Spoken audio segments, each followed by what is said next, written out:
Very excited now to be joined by chef and author Allen Campbell. This guy is just incredible. Welcome to the show, Allen. Thanks, Chuck. Great to be here. Oh man, when they told me that I was going to be talking to you, I got all sorts of excited because I'm a football guy and I know your background is working with, some pretty elite football players. So we'll dive into that in a minute. But tell me a little bit about your story up front. How did you get into the whole plant-based movement? So I was a traditional chef my whole life, and with that came a traditional American diet. Work hard, play hard, eat when you can. Lots of very rich, decadent food and butter and lots of meat. I opened steakhouses and French restaurants, and long story short, 27 years old, I kind of got my butt kicked by the restaurant business. I just opened a high-end steakhouse, and I ended up in the ER with my sciatica twisted, and I was Wow. just whether that was the final draw or other things leading up to it, that was what ultimately led me to start looking at my health in a different light. So I had a couple friends in Miami that were vegan, and they suggested that I do a cleanse for a few days. And it was just raw fruits and vegetables, 2.5, 3 days. And I did it. And during that time, I was still working in the business, still serving all this food that I was not able to eat. And I just couldn't look back. I now felt food for the first time, going into my body, and my taste and everything was just heightened by this cleanse that I did. And I never Sure. looked back. I So, got so I at got what? really felt. I'm sorry to cut you off, but at what point did you kind of have this awakening that you didn't want to serve that kind of food to other people as well? I mean, that it had to have been your conscience at play at some point. Yeah, it was. So it happened pretty quick. I obviously started to change my own eating habits first, and then I started to really dive into all the documentaries and started to blog. I just started to write like a maniac. And I always did like to write, although I hadn't written like that since college, and Hmm. at this time I was probably 28. So it had been some time, and I was just thrilled to start writing. And obviously, with the writing and my own lifestyle, I started to look at how I could transfer this energy into my cuisine and into my food. And unfortunately, the hotel I was in this venue, what didn't allow me to do much. I did some, but I wasn't able to do much at that point.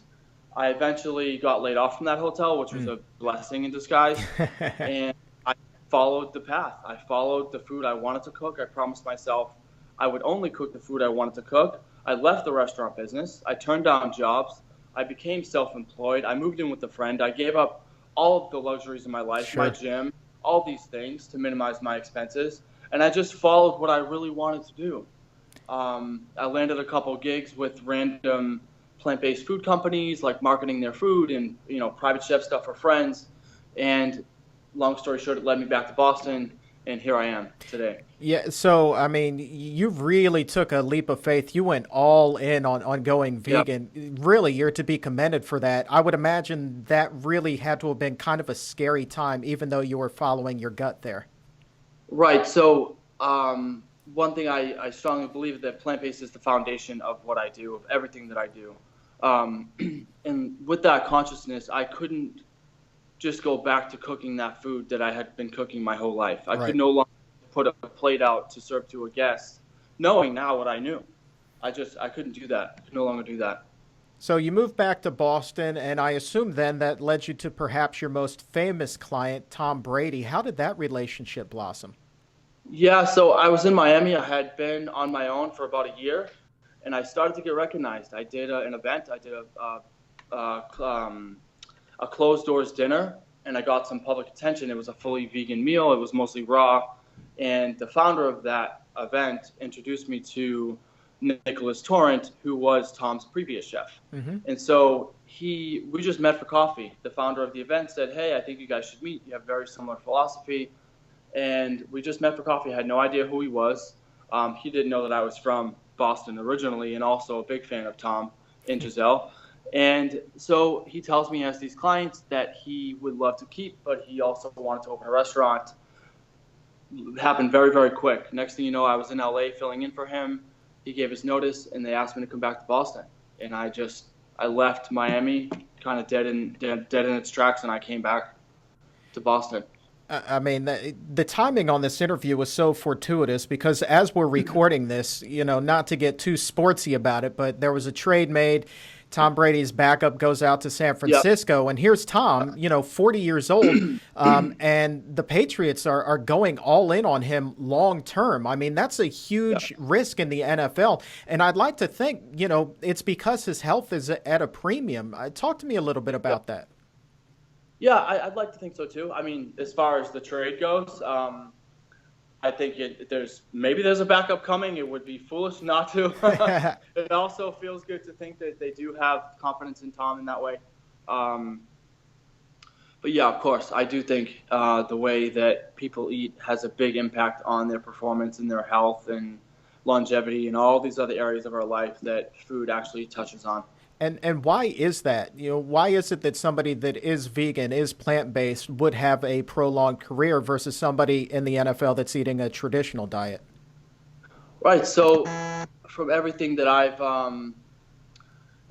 read and the studies and the doctors that I follow show that there are studies that prove that a plant-based diet can prevent and even reverse disease. And obviously, we know that dietary-related disease is some of the top reasons for our demise and suffering and a lot of pain and the healthcare industry. It's rampant. So obviously, one of the big misconceptions when it comes to plant-based diets and athletes is, oh, not enough protein. You have to keep your muscles up. Obviously, the TB12 diet that you helped develop, I mean, that's certainly not the case. Right. So protein is never an issue. And I think protein is, although I have no control over it, it's talked about too much. We don't need all this protein that we think that we need. And in fact, too much protein is not good. So, yeah, in my eyes, I never worry about protein.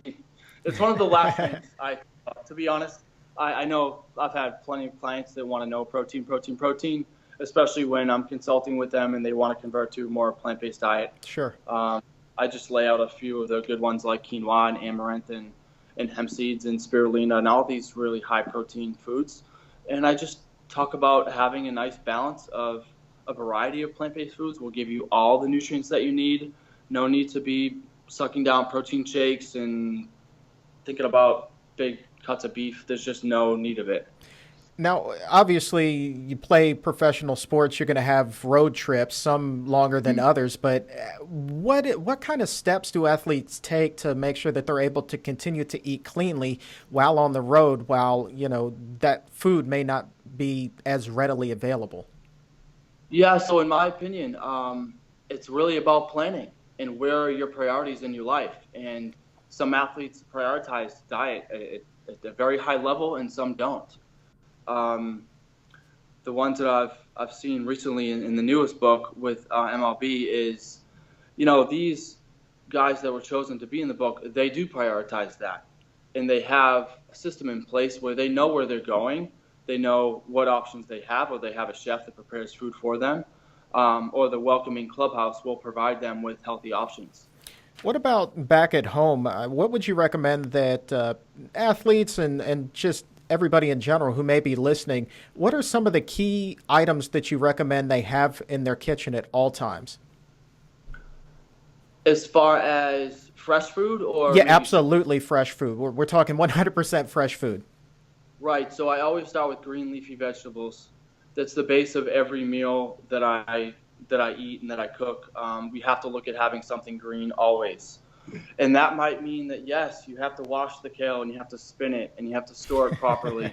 And it takes some time. But and the broccoli rabe and the collard greens and all these other really nutrient dense bitter greens that might not be the first thing when you're looking at something sweet.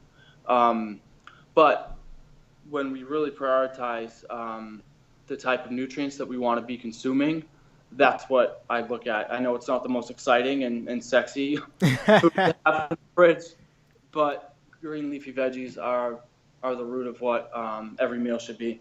I want to circle back to sports real quick because I just thought of an interesting question. Obviously, you have clients, playing a variety of sports. I know you have some playing baseball, obviously football as well. How do their diets differ depending on the sport that they play? So in the football world, they have a pretty set schedule. They know that they have one game a week, and they have to be at practice from the morning until this time. And with baseball players, those guys, they have it tough. Yeah. They can be in a game until 1 in the morning, and then they're sleeping until 11. So it's customized to each individual. Some of these guys, these baseball players, they don't want to have breakfast. They want their biggest meal to be lunch or to be dinner, and if they're not waking up until 11 because they had a game that they didn't get home until 1. They might have a big breakfast and they might not. So it really depends on the player. What about as far as the food itself? What kind of different nutrients and dishes are we talking about here? So I always look at the bigger meals coming earlier in the day. So obviously you want to have nutrient-dense, nutrient-packed food throughout the day. But I feel like in order to really give yourself that fuel you need, the same way you put gas into a car before you drive it for a long distance, get that nice, hearty, nourishing meal earlier in the day. And, think about, obviously it doesn't give you, some people do this. Some people will have a nice, healthy breakfast and justify having a not so healthy lunch or dinner. That's not what I'm saying. But really focus on getting the core of the nutrients earlier in the day, and maybe that will change your energy levels. Maybe that will change your thinking and your many things. And I guess my final question for you along these lines is the common athlete, maybe a high school player, maybe just an amateur player, a guy that's playing in the Ponce de Leon League, holding on to his youth. They want to explore, a plant-based diet. What are the tips that you have as far as transitioning over into a vegan diet? So it's funny that most people might wake up and have oatmeal and a smoothie and some fruit, and then they have some caffeinated beverage, coffee, tea. And then for lunch, they might even have a salad. And that salad may or may not have an egg or a piece of fish. And so now it's maybe 1 o'clock, and if they had that salad and that smoothie and that oatmeal, they've already been vegan for a good part of the day. They don't even realize it. Good point. Something about bringing awareness to like all the foods that are plant-based that you're already eating, and what is the small amount of, because you're probably not eating meat for breakfast, lunch, and dinner. Most likely not. Some Sure. people may, but most likely not.